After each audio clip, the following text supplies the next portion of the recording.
Prince ஜுவல்லரியின் 300க்கு 300 ஆடி offer. கிராமுக்கு ரூபாய் 600 சேவ் பண்ணுங்க. மருத்துவம் மற்றும் மக்கள் நல்வாழ்வு. தாய் மற்றும் குழந்தை நல பராமரிப்பு தமிழ்நாட்டின் பொது சுகாதார அமைப்பின் முக்கிய தூணாக விளங்குகிறது. அண்மையில் எடுத்த நேஷனல் சாம்பிள் ரெஜிஸ்ட்ரேஷன் சிஸ்டம் சர்வேயின்படி தமிழ்நாட்டின் குழந்தை இறப்பு விகிதம் 1000 பிறப்புகளுக்கு 11 உள்ளது. இது தேசிய அளவில் மிக குறைந்த விதங்களில் ஒன்றாகும். அரசு தொடர்ந்து பொது சுகாதாரத்துறையில் செயல்படுகிற திட்டங்களால் மட்டுமே இது சாத்தியமானது. இதற்கு சான்றாக மாநிலத்தின் 99.9% பிரசவங்கள் மருத்துவமனைகளில் நடைபெறுகின்றன. இவற்றில் 53% மேற்பட்ட பிரசவங்கள் அரசு மருத்துவமனைகளில் நடைபெறுகின்றன. அரசு மருத்துவமனைகளில் நடைபெறும் பிரசவங்களின் எண்ணிக்கையை அதிகரித்து இதன் மூலம் மருத்துவ தேவைகளுக்கான பொதுமக்கள் சொந்தமாக செலவிடும் தொகையை குறைக்கும் நோக்கில் அரசு தாய் மாமன் தங்க மோதிரம் திட்டத்தை செயல்படுத்த உள்ளது. இத்திட்டத்தின் கீழ் அரசு மருத்துவமனைகளில் பிறக்கும் அனைத்து குழந்தைகளும் குழந்தையின் பிறப்பு கொண்டாடும் வகையிலும் தாயாக ஆளும் பிறகு அடையும் மகிழ்ச்சியும் முக்கியத்துவத்தை போற்றும் வகையில் தாய் மாமன் அன்பளிப்பாக 1 கிராம் தங்க மோதிரம் வழங்கப்படும். இத்திட்டத்தை நடைமுறைப்படுத்துவதற்காக திருத்த வரவு செலவு திட்ட மதிப்பீடுகளில் 560 கோடி ரூபாய் நிதி ஒதுக்கீடு செய்யப்படுகிறது. மூத்த குடிமக்களுக்காக தமிழ்நாடு முழுவதும் 1000 நடமாடும் முதியோர் சிகிச்சை மையங்கள் படிப்படியாக தொடங்கப்படும். ஒவ்வொரு நடமாடும் சிகிச்சை மையத்திலும் ஒரு மருத்துவர், ஒரு செவிலியர், ஒரு பிசியோதெரபிஸ்ட் பணியில் இருப்பர். தமிழ்நாடு முழுவதும் உள்ள ஒவ்வொரு கிராம ஊராட்சிக்கும் இவர்கள் நேரில் சென்று இலவச உடல் பரிசோதனை செய்வர். நாள்பட்ட நோய்களுக்கான மருந்துகளும் வழங்கப்படும். இத்திட்டத்திற்காக 33 கோடி ரூபாய் நிதி ஒதுக்கீடு செய்யப்படுகிறது.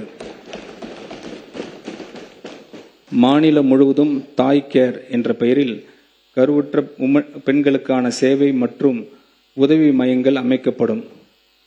இந்த மையங்களில் பிரெக்னன்ட் உமன் அவருடைய மகப்பேறு நாள் நெருங்கும் வேளையில் தங்கியிருந்து பலன் பெறலாம்.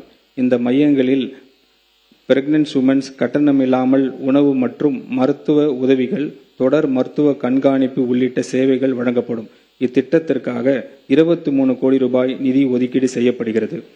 தொலைதூர மற்றும் கிராமப்புறங்களில் வாழும் மக்களுக்கு சிறப்பு மருத்துவ பராமரிப்பு கிடைப்பதை உறுதி செய்யும் நோக்கில் அரசு ஹப் அண்ட் ஸ்போக் மருத்துவமனைகள் வகையிலான டெலிமெடிசன் சிஸ்டம் உருவாக்கப்படும். ஸ்பெஷலிஸ்ட் டாக்டர்ஸை கொண்ட 5 மையங்கள் உருவாக்கப்பட்டு அவற்றுடன் ஆரம்ப சுகாதார நிலையங்கள் மற்றும் அரசு மருத்துவமனை அளவிலான 200 கிளைகள் வெப்சைட் மூலம் தொடர்படுத்தப்படும். அடுத்த 5 ஆண்டுகளில் இம்மையங்கள் மற்றும் கிளைகளின் எண்ணிக்கை படிப்படியாக அதிகரிக்கப்பட்டு 1000 மையங்கள் ஏற்படுத்தப்படும். டெலிமெடிசன் நெட்வொர்க்ஸை உருவாக்க திருத்த வரவு செலவு திட்ட மதிப்பீடுகளில் 18.5 கோடி ரூபாய் ஒதுக்கீடு செய்யப்படுகிறது. புற்றுநோய் பராமரிப்பு தொடர்பாக இந்த அரசு ஹப் அண்ட் ஸ்போக் மருத்துவமனை வகையிலான அமைப்புகள் உருவாக்கும். புற்றுநோய் பராமரிப்பு மருத்துவமனை மாநில முக்கியத்துவம் வாய்ந்த நிறுவனமாகவும் உயர் சிகிச்சை மருத்துவமனையாகவும் மாற்றப்படும். நோயாளிகளின் முதல் தொடர்பு மையமாக 5 மண்டல புற்றுநோய் பராமரிப்பு மருத்துவமனைகள் நிறுவப்படும்.